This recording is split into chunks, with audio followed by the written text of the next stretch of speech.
एक तांत्रिक था, तो वो शालिग्राम भगवान को चुटकियों से नचाता था ऐसे, और भक्त का नाटक करता था। तो भक्त लोग बड़े, जो देखने वाले, यार भगवान इसके बस में है, जैसा चाहता वैसा नचाता है। तो एक भजनानंदी संत थे, उनके पास कई लोग भजन करते, तो उन्होंने आकर बताया कि वो ऐसा बोले, भक्त कभी ऐसा कर ही नहीं सकता। भक्त भगवान को प्रदर्शन थोड़ी करेगा, वो तो आराधना की वस्तु है। तो फिर उन्होंने कहा, महाराज ये तो बड़ा गलत हो रहा है, समाज भ्रमित हो रहा है। बोले आपको चलना चाहिए। वो गए और खड़े हो गए और दिखा भाई, वो चुटकी बजावे कुछ नहीं।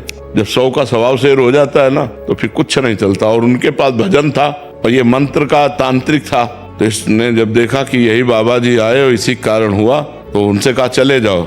तो उनका ये नाटक बंद कर, भोले भाले लोगों को तू ऐसे तंत्र के द्वारा लुभायमान करता है और पैसे इकट्ठा करता है। अब सारे समाज में उसकी बेइज्जती हुई, तो उसने शाम के अनुष्ठान किया मारण का प्रयोग किया।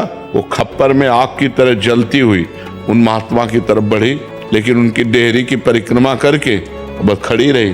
कृत्या भी कहते हैं शास्त्रीय भाषा में, कृत्या, मारण, ऐसे नामों से उच्चारण किया जाता है। तो उन महात्मा ने कहा, मैं कोई दोषी हूँ क्या? सब में भगवान वास करते, तू भी भगवत स्वरूप है। उसी के द्वारा प्रकट की हुई कृत्या, उसी को जाकर पटक दिया, उल्टी खून की। और जब उन शिष्यों ने कहा, महाराज मर जाएगा, आप कृपा करके चलो। बस राम राम राम राम राम, खत्म कृत्या, सब अंतर ध्यान हो गई। तो उनका बेटा, अब समझ जा, कान पकड़ा, उस शिष्य बन गए महात्मा को, ईमानदारी से भजन करने लगे। तो तंत्र होता है, मंत्रों में ऐसी ताकत है, मारण, वशीकरण, उच्चाटन, ये सब हो सकता है, लेकिन ये उन्हीं के ऊपर होता है जो भगवान का नाम जप नहीं करते। अगर नाम जप कर रहे हो तो तुम्हारे ऊपर मारण, वशीकरण, उच्चाटन ये सब कुछ नहीं होगा। भगवान के नाम में अपार सामर्थ्य है।